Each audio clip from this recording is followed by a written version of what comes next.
Happy Monday.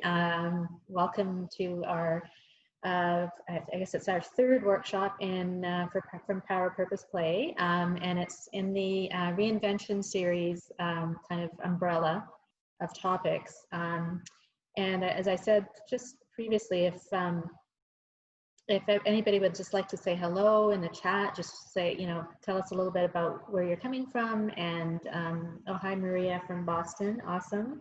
Hi, Maria. Just, how you're feeling this Monday. We were just talking about how the fact that it's almost July and it's been a bit of an interesting year so far. And hopefully things will start opening up and we'll have a great rest of the year. So just let me know how you're feeling on a scale of 1 to 10. I'm feeling wonderful because our community is growing, and I just feel like we're creating a safe space for people to come and share their thoughts.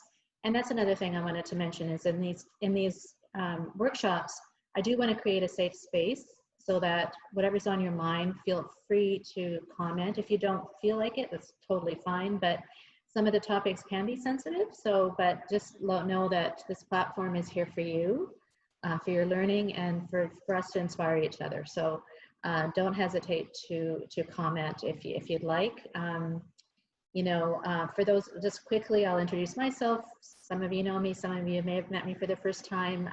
My name is Kavita Ahuja, and I'm the founder of Power Purpose Play. And I live in Oakville, Ontario, Canada. With my husband, I have 2 older boys, and we were just talking about my new little cockapoo puppy who's brought a lot of joy into our lives. So, I founded Power Purpose Play for women like you, and maybe you might be contemplating a change in your life. You might be trying to figure out what is the next stage of your life that you want to do. You want to find what your inner purpose is and how to navigate those changes in the next chapter of your life. So I'm pretty familiar with this because I've gone through a reinvention myself. I was in the corporate pharmaceutical industry for over 20 years. And just recently I'm now an entrepreneur, and my mission is really to connect women such as yourselves together with experts and with resources to inspire you to take action. So, I think around the time I turned 50, that's when I started to feel that something was missing in my life. And I don't know if you can relate to that, but it was just that I felt like there was more that I needed to do in the world that I hadn't done at that point. And I didn't really know what it was, but I met more and more women who were in the same stage of life as me, who felt the same way, that they had maybe things that they had wanted to do previously, but hadn't got around to it, or didn't know where to turn, or they felt maybe they're not qualified enough, or they're too old, or they're not good enough. So there's all these limiting beliefs that sometimes we put on ourselves. So as a result of this and doing a lot of my own inner work, I came, my mission became immediately clear, and that was to develop this platform. And it's really for helping women to reinvent themselves. And, we're going to be holding workshops like today's, many more. There's lots in store. We're going to be doing podcasts and hopefully live events when we can meet in person. And I know that Josephine, you'd love that, right? And so there's just a ton of stuff in store. So I'd love it if you guys would go on Power Purpose Play and join the free membership. And then you'll be, informed of all the great things that are going to be happening. So, so today's session will run about an hour. And if you have any questions in the meantime, please put them in the chat, and we'll be sure to address them. Also, if you want to take notes, maybe I know that Josephine will probably have some great tips. You can, get a pen and pencil handy and just take some notes if you like. And so let me introduce our awesome guest today, Josephine Carmela. I met Josephine through another women's network, and just immediately was drawn to her sincerity and her warmth and her great knowledge as well in this particular topic. Josephine is an award-winning transformational empowerment and relationship coach. She is an entrepreneur, an author, and mom of two, and a lover of life. And she supports women to transform relationship blocks into breakthroughs and helps women redefine what's possible for them in life, love, and business. So Josephine's workshop today is going to focus on relationships and reinvention, and is really based on the belief that a healthy relationship with others starts with a healthy relationship with you. So really excited for Josephine to take over and kick it off. And as I said, if there's any questions at the, please put them in the chat, and we will take it. Josephine, you can take it from here. Awesome. Great. Thank you so much, Kavita. I'm very honored to be here. I absolutely I'm very passionate about the idea and the knowing that when women come together, there's nothing that we can't accomplish. It's just a really beautiful energy that we can create with each other, and where we can lift each other up. So, congratulations for your platform. I'm excited to see it grow. Thank you for inviting me to speak.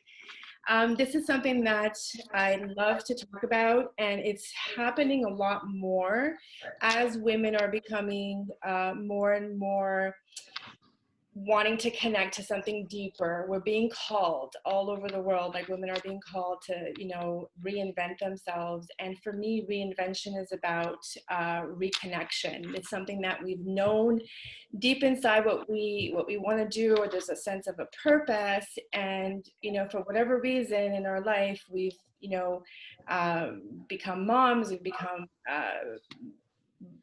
partners, we've become business owners, or we've just had, ideas put in our head that we can't be all of that. So it's one of my favorite topics, and I'm really excited to talk about it today.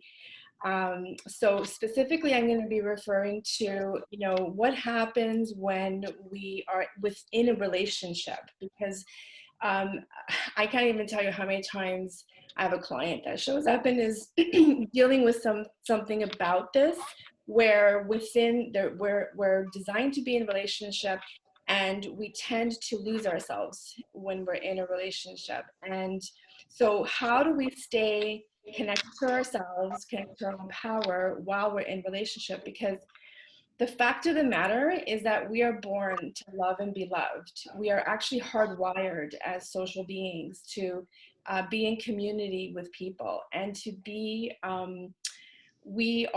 there is a neurological wiring that we crave love. It actually, one of our biggest fears is that we will die alone. So we are always looking for ways to be in connection with other people. And we want to love and be loved. And so it's a harmonic energy that, we're looking for and we're craving. They actually did this really famous study. I don't know if anybody's heard of it. It's called the Grant study. It was done by Harvard University. It's the longest running study where they actually looked at, the health of relationships. And it spanned 75 years. And it was done with, at that time, it was only men that were going to university. So the only subjects were men, but they followed them for 75 years. And what they discovered was that men who they were following them over a certain number of years, and at age 50, the ones that were claiming that they had a lot of satisfaction in their partnership and their relationship with their spouse, where they weren't just staying together because they had to stay together based on values, but where they actually had like a sense of connection, deep connection, where they felt loved. When they kept tracking these candidates, by the year 80, these people had very low heart disease, very low, any kind of diseases were very, very low on the scale. So what the scientists determined was that, having healthy relationship is connected to your physical health.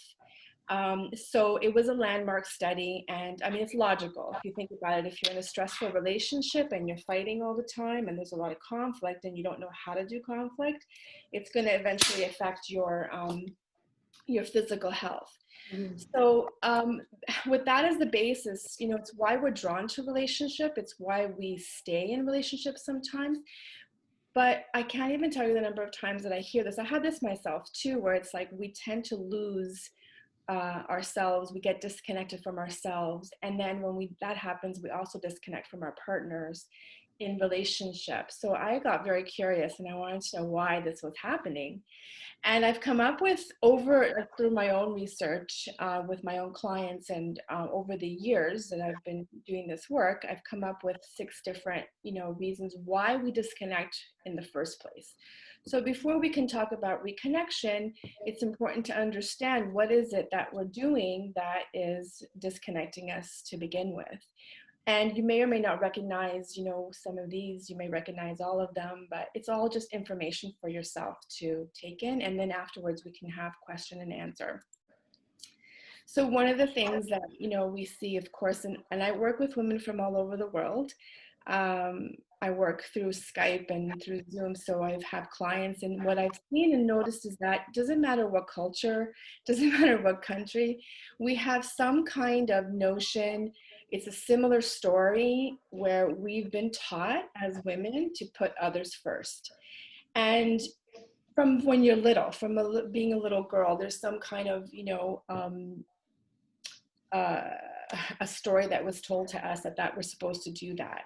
So, we put our work first, we put our parents first, when we're small, we get married, we put our husbands first, we put our kids first, and then even, we have grandkids, we put them first. And I've seen this also with women stepping into the business world.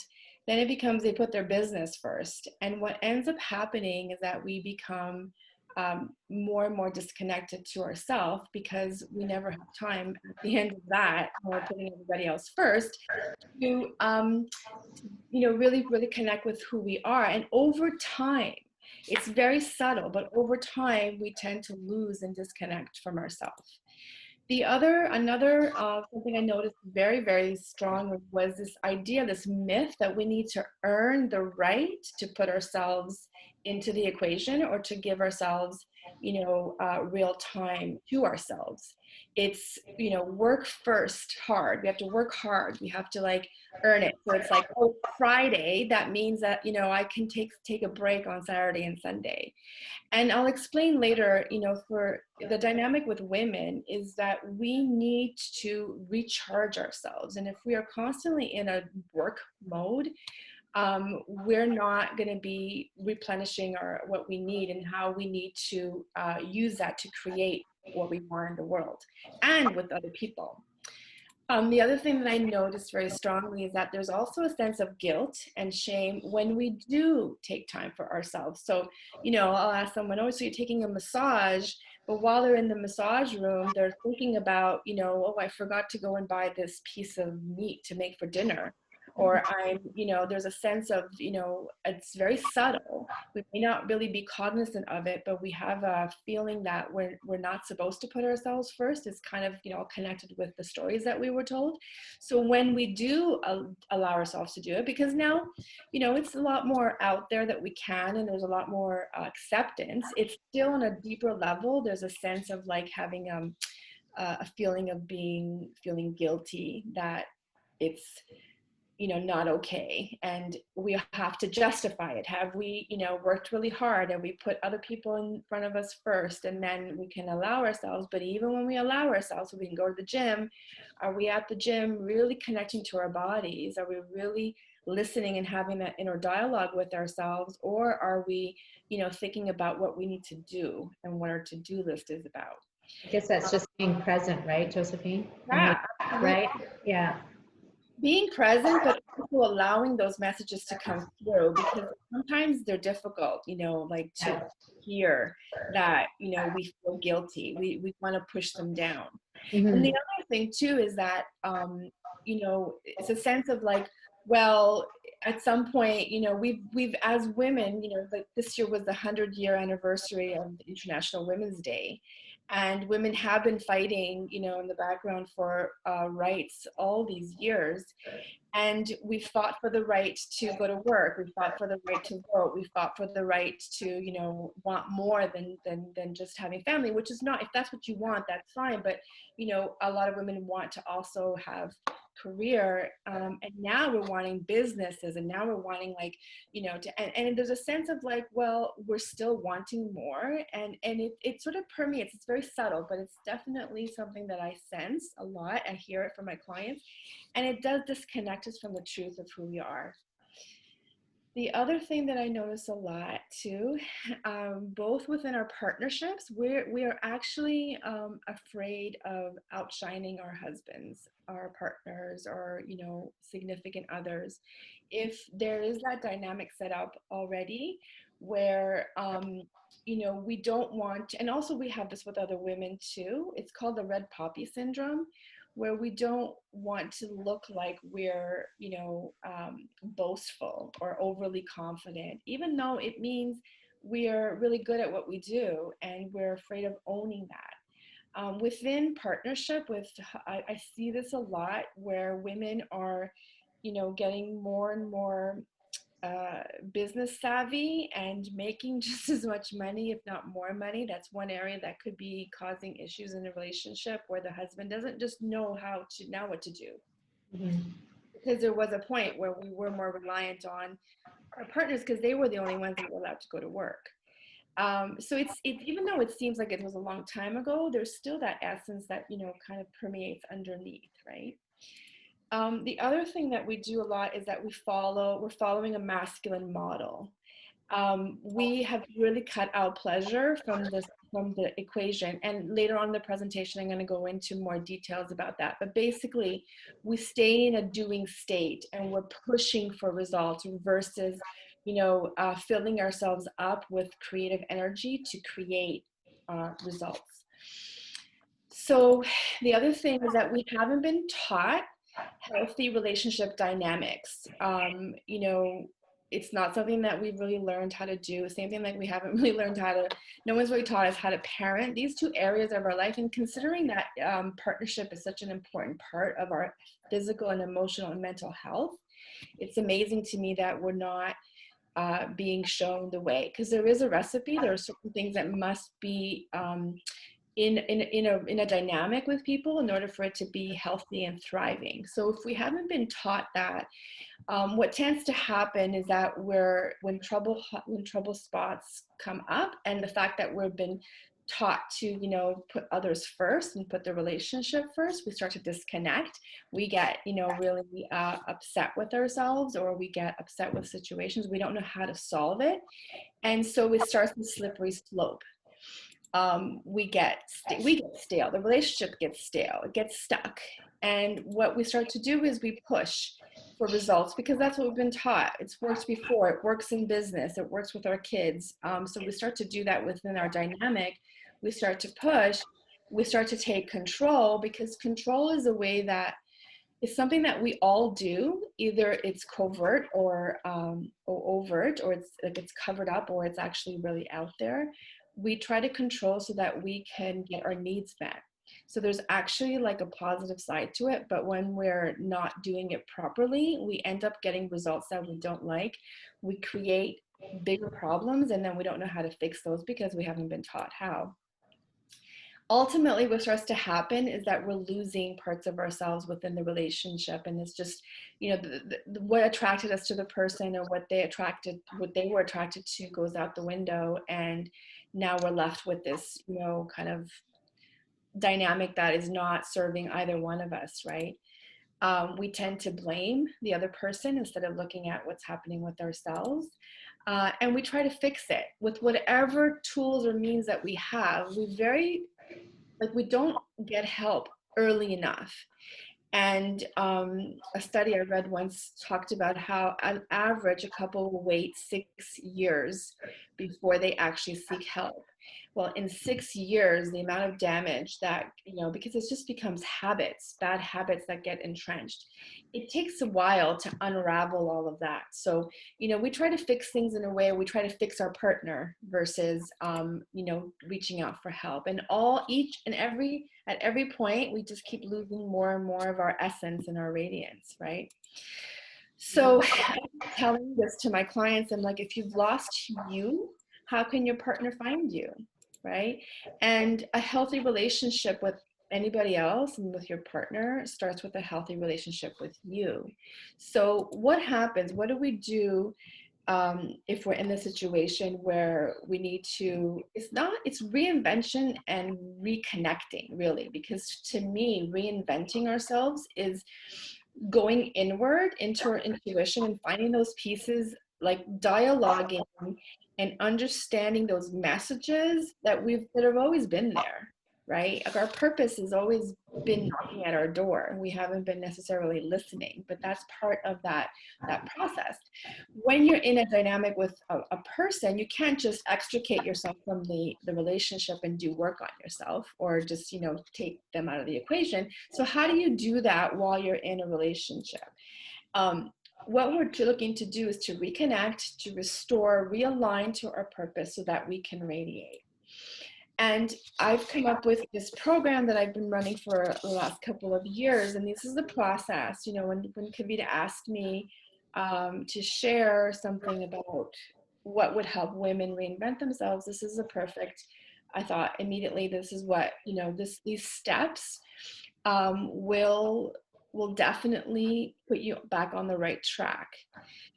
So I'll go through the first 4. There's actually 8 steps. I'll go into a little bit of detail. Kavita, we have time, yes, to go into a little bit of detail? Yes. Okay, Absolutely. great. Yep. Good. And you can take notes at the end. I also can do a summary sheet, or just take some of your questions and put that into the summary sheet, and then Kavita can send that off to you. So the first thing that you need to do is to really discover and bring clarity to the situation, because what happens is that when we're in conflict and stress, we're in a sympathetic nervous, our nervous system is sympathetic, which means that there's a lot of cortisol, there's a lot of stress hormones, and we're, even if it's not full-on conflict, we don't sleep well, we're not eating well, we're not digesting well, our bodies are not, they're not being calm. So we need to bring clarity about what's going on in order to calm our nervous system down before we can really go into, stepping into looking for ourselves again. And one of the things that I do to help my clients find, some clarity is really helping them understand, because we weren't taught how to do relationships. Some of the basic things we're not even aware of. We do have attachment styles. Attachment style theory came out when they were looking at how do infants bond with their mothers. And based on that, it's like they've been studying this for, I don't know, like over 100 years. Mm-hmm. And they took that and they related that to couples and to dynamics and partnership. And there's 4 basic styles. This helps give you some clarity about what's happening in your dynamic. What we're really wanting, can you see my mouse? Yes. Yeah, great. So what we're looking for is we're looking to create, a healthy relationship. Those men that were, talking in their 50, and then when they were 50 and they were saying that they were happy, what they were experiencing was security in their relationship and their partnership dynamic, where each partner had individual an individuality to themselves, and then together they would bring those pieces within to the relationship, and that's like what's called interdependent. So we're not codependent. We each have individual respect and individual autonomy. So we each have, owning ourselves. And then when we come into partnership, we're then bringing that into the partnership, which is actually a third entity.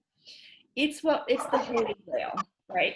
What a lot of us are experiencing, some people have what's called insecure, anxious style.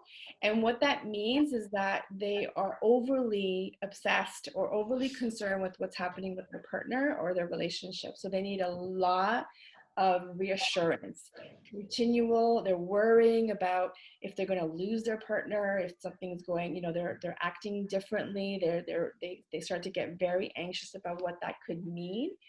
And that's one thing that takes women out of their sovereignty, their, you know, their groundedness and the knowing who they are, because they become overly connected with what's happening with the other person. Obsessive, you know, worrying, doubting. And these are just, all this means is that there's some inner wounds that need to be healed. Really, that's all it is. Sorry, Josephine, is this from that study that you were talking about? No, this is different. This is that's called the Grant study. If you want to look that up on Google, it's by Harvard University. This Okay. is attachment theory. Which if you Google attachment theory, you're going to come up with lots of different studies on it because it's been studied forever. Thank you. You're welcome. So the insecure avoidant is a personality type where they basically, like it says, they avoid intimacy. They avoid emotional connection. So imagine now if you have a partner where you're anxious and your partner is avoidant, you know, that creates automatically distress because, you know, you're wanting to be close, your partner wants to be not close. So there's going to be a butting of heads, right? That's one of the hardest and most challenging dynamics, right? But if you have the clarity on what's happening, you stop taking it personally. You understand that the person is wired this way for whatever reason. They're showing up with this kind of attachment style, right?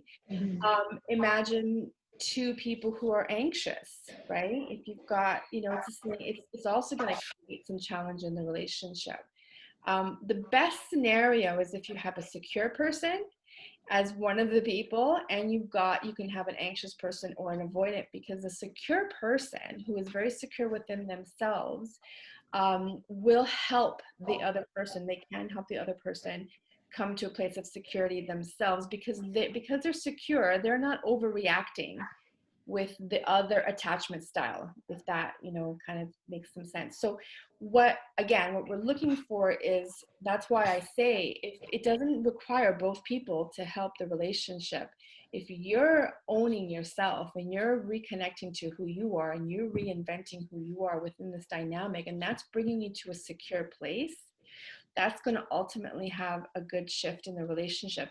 Or it might make you realize that, you know, you're with really the wrong person and you need to go, but at least you're coming from a place of confidence around it and clarity, right? The insecure disorganized is basically just a combination of, like, sometimes you're anxious and sometimes you're avoidant, and they flip-flop between the two. So understanding this piece is really important because it gives you an understanding of the inner dynamics between you and your partner, and you stop taking things as personally, right? Josephine, could I ask a question? Absolutely. What if you have two very secure people? Is that the ultimate? Yeah, that's the ultimate holy grail. Okay. So in that study, in the Grant study that I talked about, those couples that were authentically and genuinely happy had created security in their relationship. So they had created a sense of, they knew that the other person had their back. They felt that, you know, they were respected within their own individuality. Those are the elements that is the holy grail. And it's absolutely possible, because we haven't been taught how to do relationship. You know, we're just trying to, like, you know, fix it by throwing spaghetti on the wall sometimes. And because we don't, you know, get help early enough, we're just sometimes making things worse. But the point is that with proper support, you can absolutely change the dynamic and go more towards that secure place. Does that help, Kavita? Yes, absolutely. Great. So the next two pieces of number 2, number 3, I'm going to talk about kind of together, because they really they play into each other. And then we'll go into number 4. So basically, what I see, I lived in Greece for 14 years, and what I was experiencing there was a lot of, you know, people hanging out in the pleasure zone, right?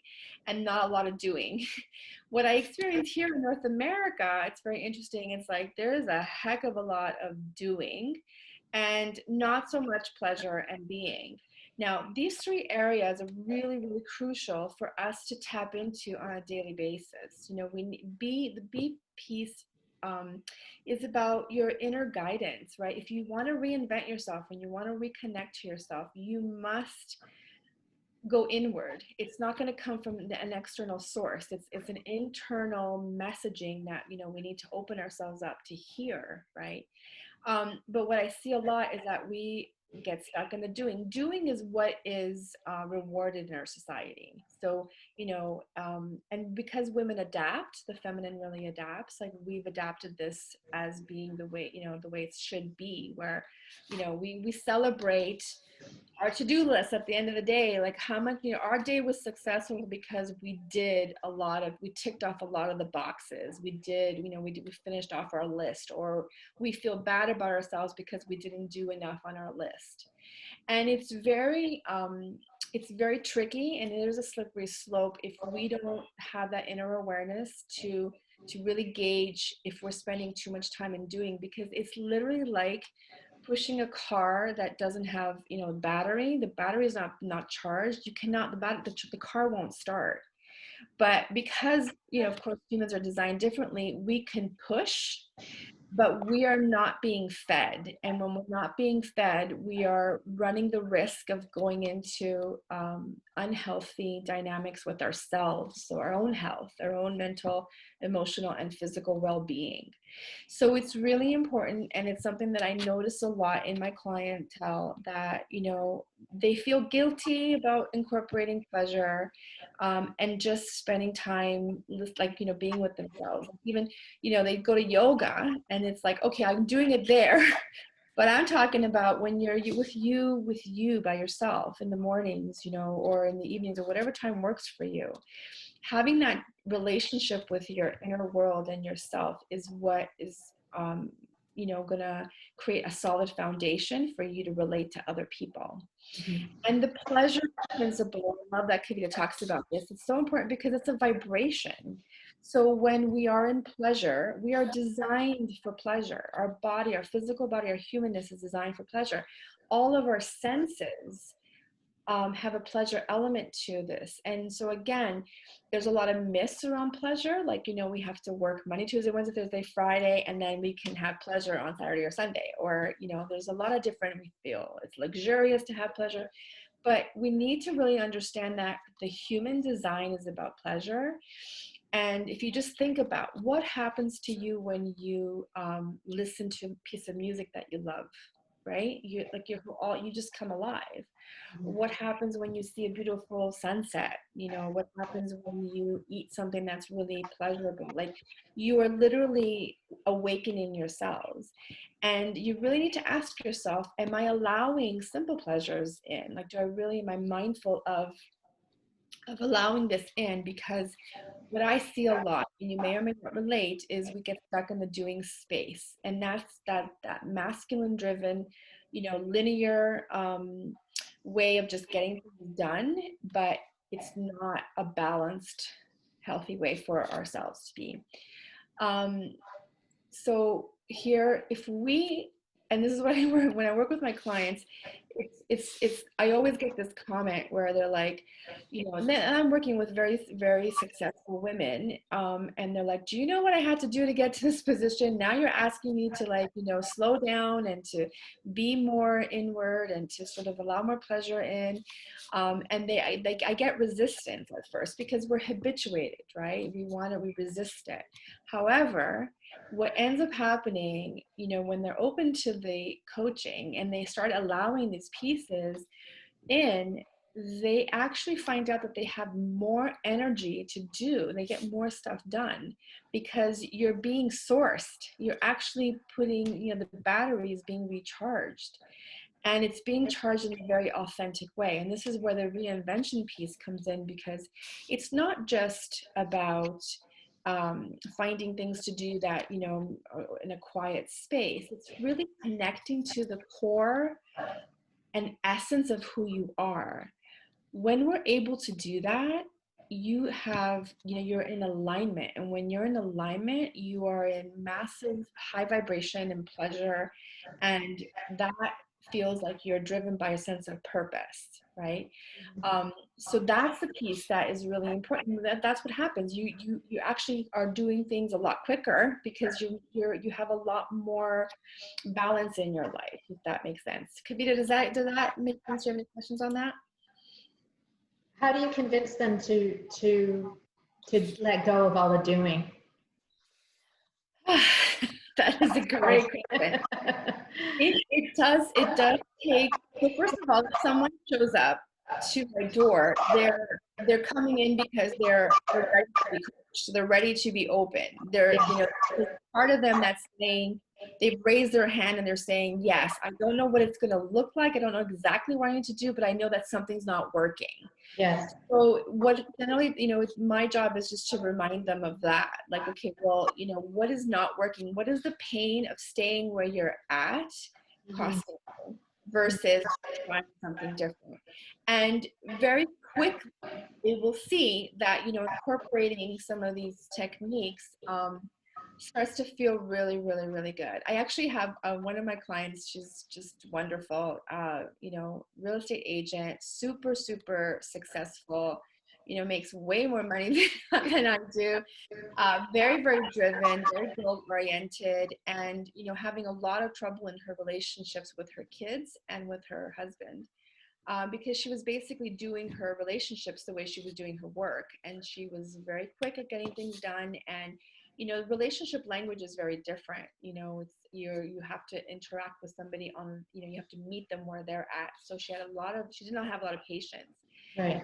And it's amazing when you see her transformation. She now has like created an entire room in her house that she calls the wellness room. And it's just, she goes in and she meditates. She's like basically saying that for the first time ever, she's able to step into her purpose because she can actually hear what that is. And she's given herself that time. She healed the relationship with her mother and her sister. And her kids are very, like, they notice that she's definitely not as just more connected. And she now has attracted, she actually ended up separating with her husband, but she's attracted this really amazing person into her life, and she's really ready to be vulnerable and to give. So yeah, at the beginning there was a lot of resistance for sure. Right. I'm sure.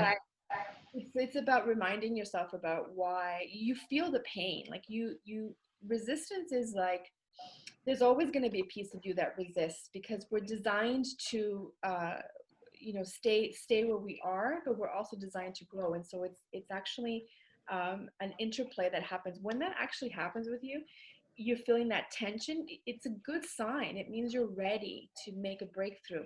Now, if you connect with someone or a support system or a group of people that give you that little push, you're unstoppable, what you can create. That's yeah, I don't know how we're doing on time. We're good. No worries. It's 1:45. So yeah, so I want to talk about the last of number 4, which is shifting from blame to self-healing. Now, why is this number 4? Because once you've had experience reconnecting with that power pleasure principle, and you're reconnecting to that feminine space where you're creative and you're intuitive. Actually, did I show you that slide? Yeah, here we go. So what is that you start to come back into, more harmonious balance, right? So you're not spending, if you spend too much time in this linear logical space, you just become off balance. What starts to happen is that you get, into the other side of things. You're receptive, you're creative, you're intuitive. Now you start to feel within yourself that, you're more balanced. You can handle a lot more from this place. Now we can start doing the work within the dynamic of the relationship, where it's not blaming the other person, but turning that around, where you're looking at doing some deeper healing work on yourself. So it takes 2 people to make a relationship unhealthy, but I have seen this over and over and over and over and over again in my work, and I've been doing this for 10 years now. It takes one person to change it. It doesn't mean that I don't work with couples. I absolutely do, but oftentimes a male partner is going to be more resistant to coming to any kind of like therapeutic or coach type of environment. But once they start to see a shift with their partner, and they're like, oh, okay, so what are the benefits of not putting the blame on the other person, but just sort of staying in your own lane and getting insular for a little bit? Doesn't mean that you're ignoring the problems in the relationship. It means that you're just coming at it from a healthier place. Mm-hmm. You do a lot. You take the pressure off of the relationship, because the more you focus on the conflict, the more conflict you get. Everyone can breathe. You start to feed yourself. It takes you into a higher vibration.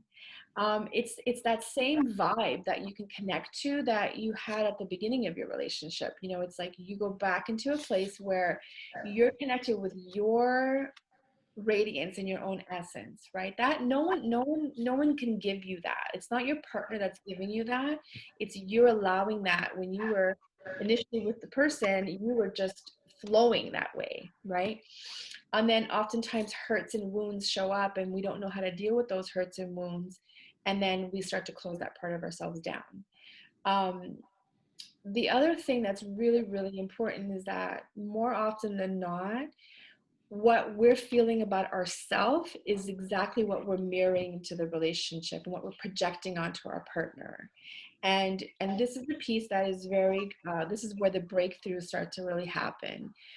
Time and time again, I've noticed, even with myself, if I'm feeling really good about myself, then I'm projecting more of that into the relationship. If I'm not, and I'm, down on myself, then I'm looking at, what's happening with like the filter is a more negative filter, right?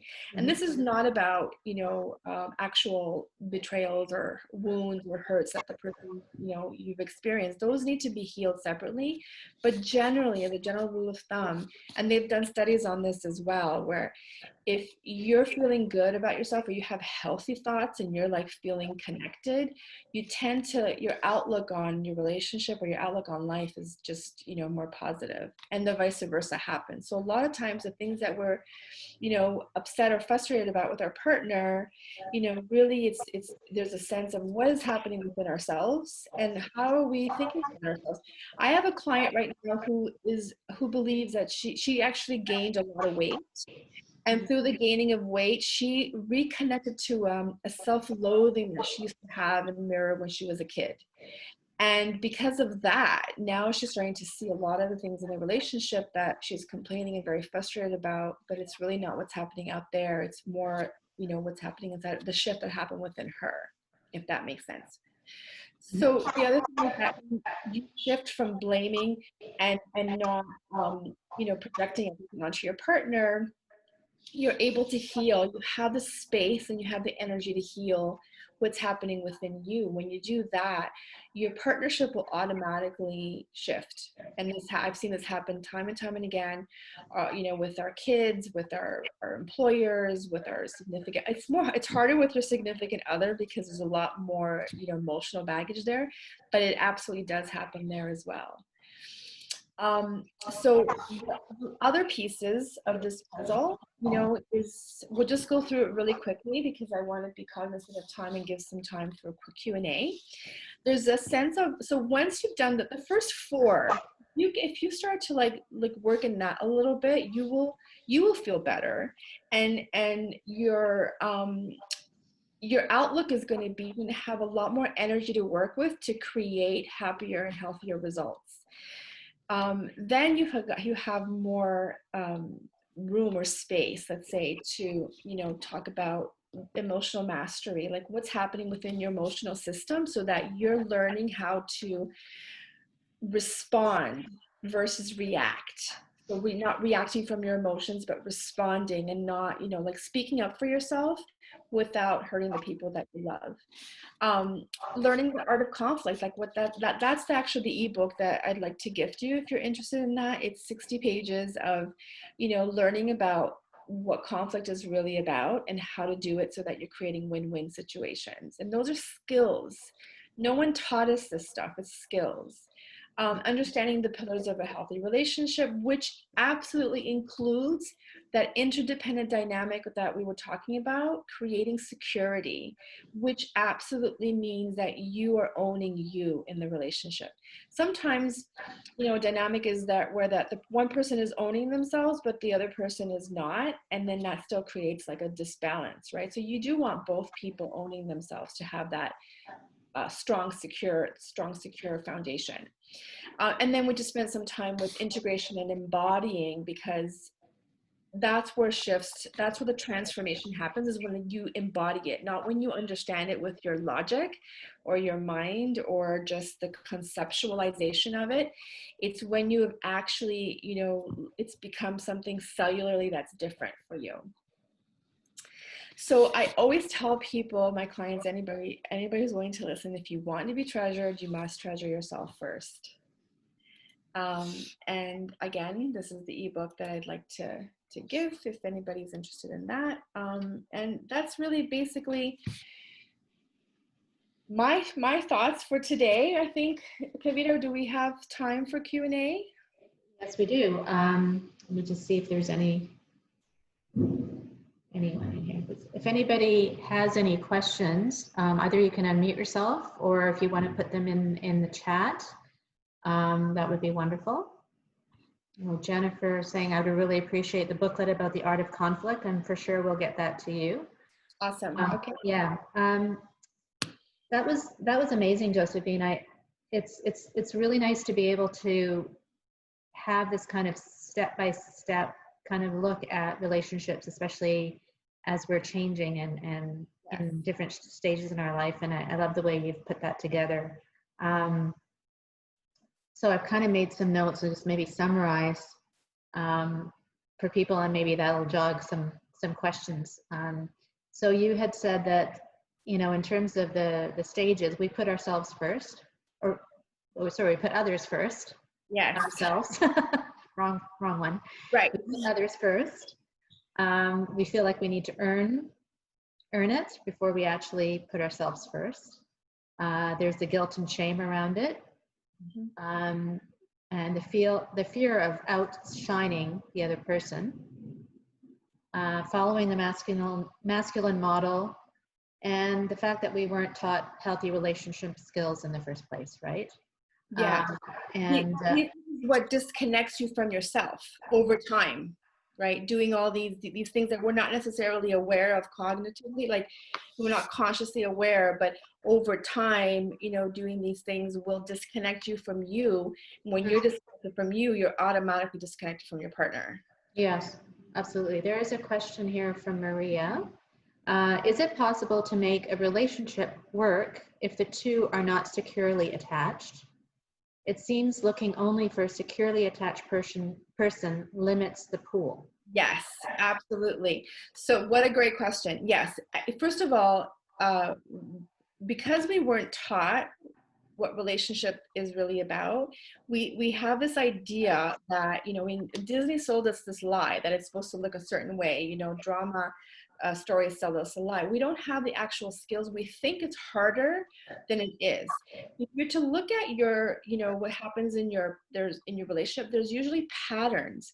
The patterns are usually like, 2 or 3 things that you continually do in different ways that makes it seem like it's like this, oh my God, we're always in conflict, or we're always fighting about, different things, or there's so many different things that have to be fixed.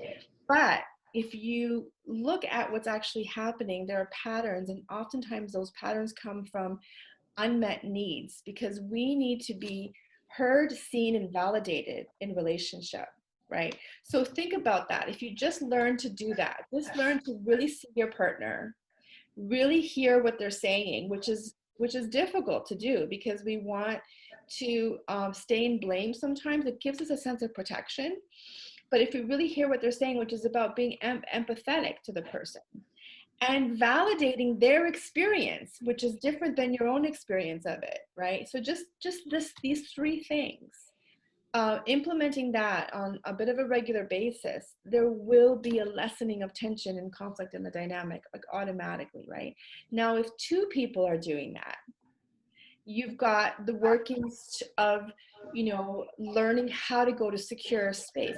Very few of us come from a secure space. We've had to learn that, right, over time, and it's absolutely possible. So it's really about if you're not in a relationship and you're looking for someone who is secure, yes, it's a smaller group. What you're looking for is somebody who is willing to be accountable for taking ownership. Ownership is more important than saying I'm sorry, right?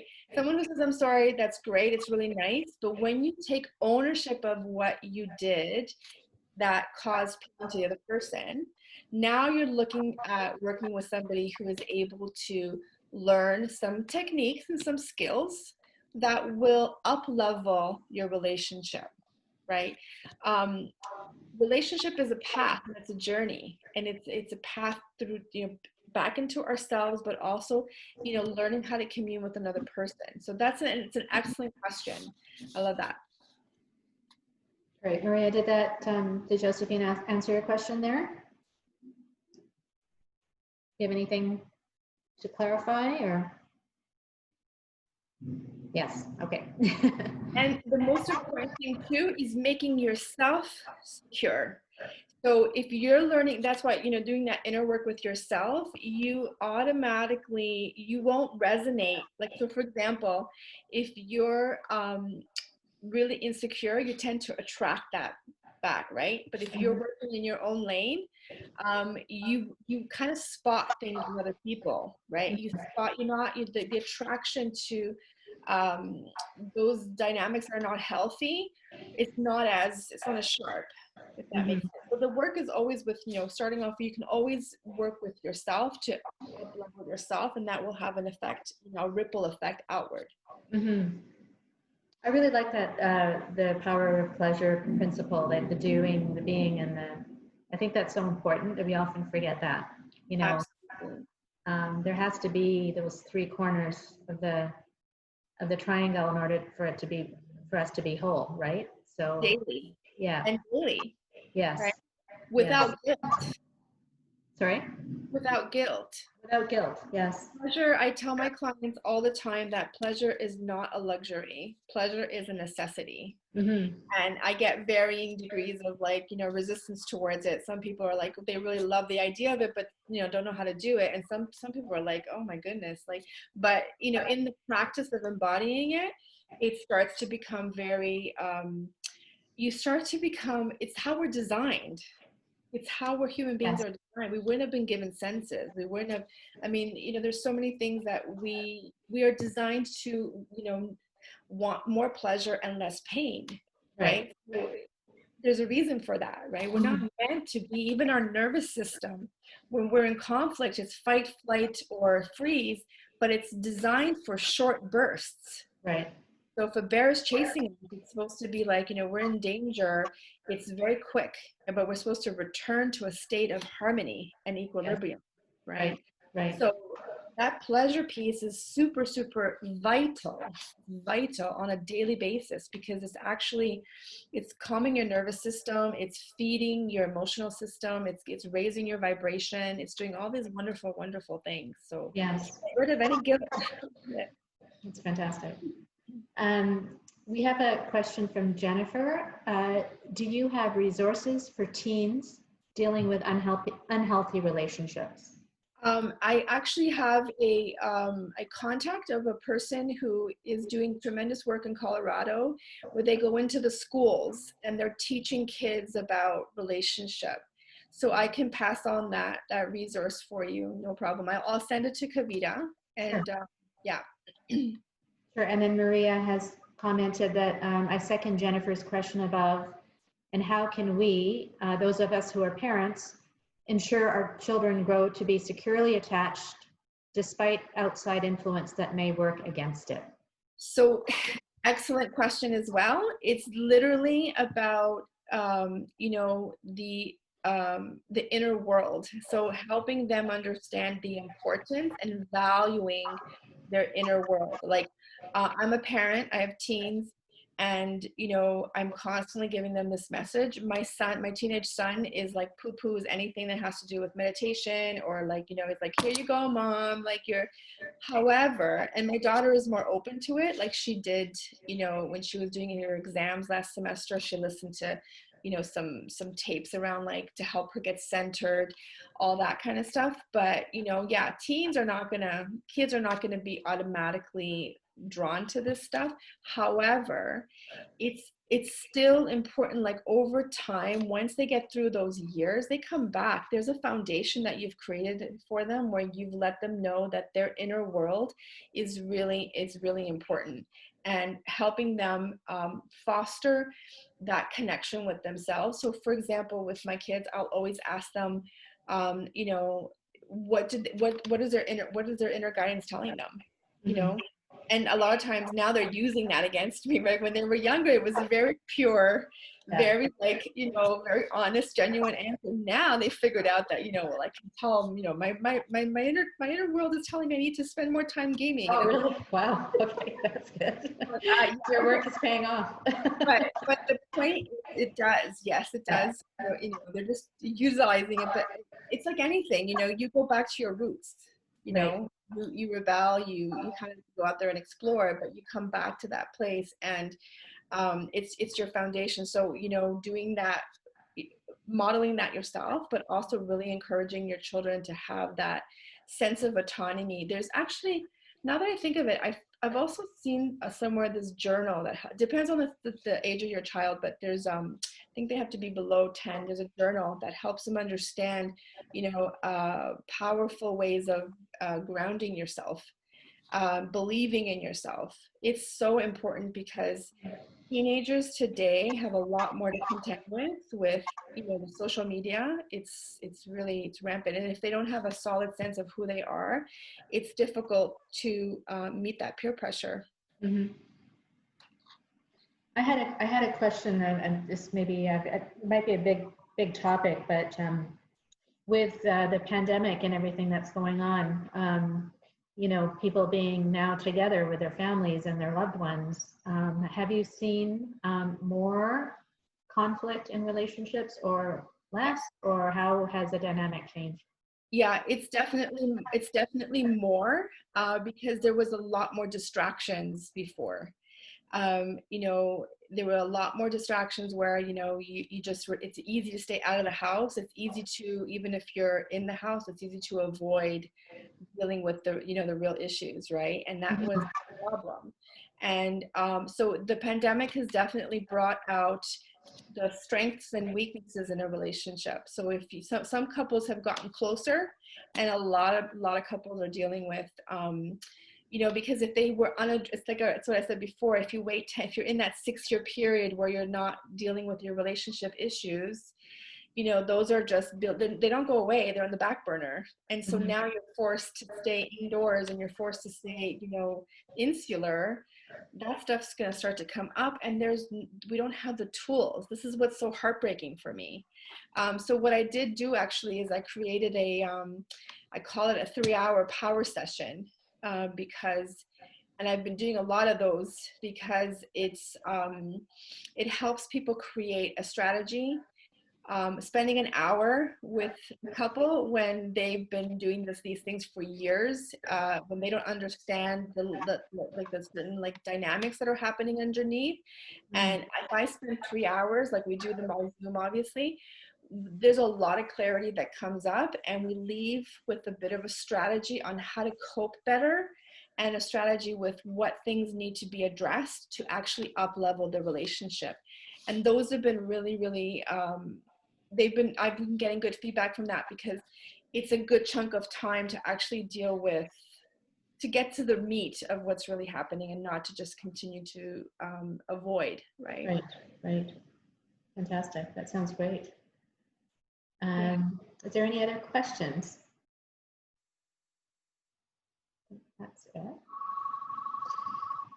Wow, you've provided so much great information.